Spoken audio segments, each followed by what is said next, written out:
Ndakuramukije, ndaguhaye ikaze mu kiganiro ijambo rizima, ikiganiro kigufasha kwumviriza ijambo ry'Imana, igitabo ku gitabo, igice ku gice. Uno musi dusoma mu cete Pawulo yandikiye Ab'i Galatiya, igice ca 4. Umwe yavuze ati, uko wugurura Bibiliya uyisoma, ni nk'aho Imana iba yuguriye akanwa ngo ivugane nawe. Uri kumwe na Oswald Nshimirimana.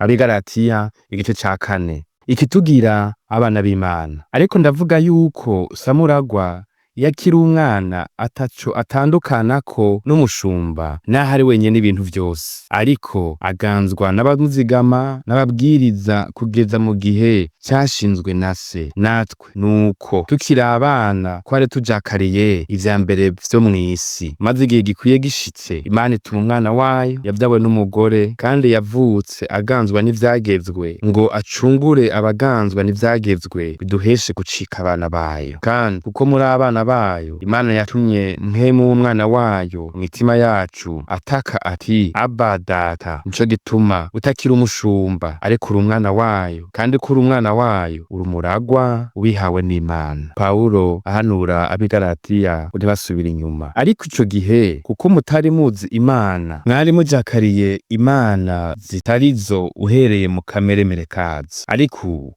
ko mwamenye Imana, cane cane ko mwamenywe nayo, ni igiki catumye musubira inyuma mugahindukirira ivya mbere vya goyigoyi bitagira ikimazi, mukagomba kubijakarira ukundi gushasha? Muziririza imisi, amezi, ibihe n'imyaka. Munteye akoba yuko kumbure ivyo nabakoreye naruhiye ubusa. Ndabinginze bene data, mumere nkanje nkuko nanje meze nkamwe. Nta nabi mwangiriye, ariko murazi yuko amagara make y'umubiri ariyo yatumye ndababarira ubutumwa bwiza ubwa mbere. Kandi ivyabagerageza kubw'umubiri wanje ntimwabitituye, ntimwabikengereye, ariko mwanyakiriye nk'umumarayika w'Imana canke nka Kristo Yesu. None kwa kwishima kwanyu kuri hehe? Ndicabona canyu yuko iyo biba vyarashobotse muba mwaremeye kwinogora amaso mukayampa. Mbega mpinduye umwansi wanyu no kubabwira ukuri? Babandi babagirira ishaka mu buryo butari bwiza, ariko ico bagomba ni ukubatandukanya nanje kugira ngo namwe ubagirire ishaka. Mugabo ni vyiza kugira ivyiza ishaka ibihe vyose, atari igihe turi kumwe gusa. Bana banje bato, abo nongera kwibaruka mbabazwa n'ibise, gushitsaho ishusho ya Kristo izoremerwa muri mwebwe. Kandi nagomba kuba hamwe namwe aka kanya no kworosha ijwi, kuko ivyanyu binzazaniye.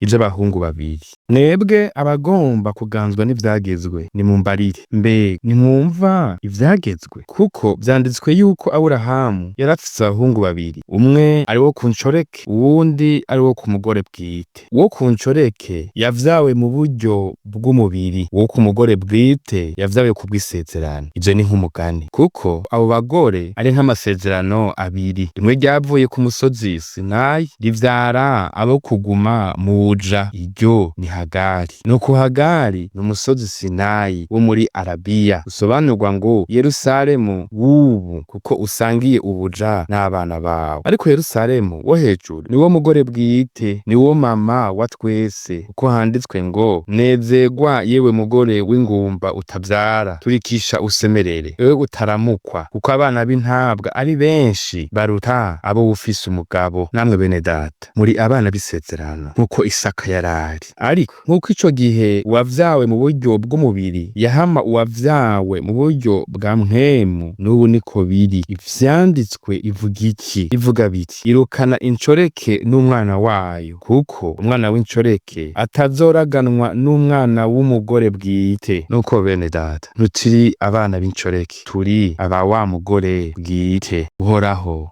aguhezagire uko usoma wumviriza ijambo ry'Imana.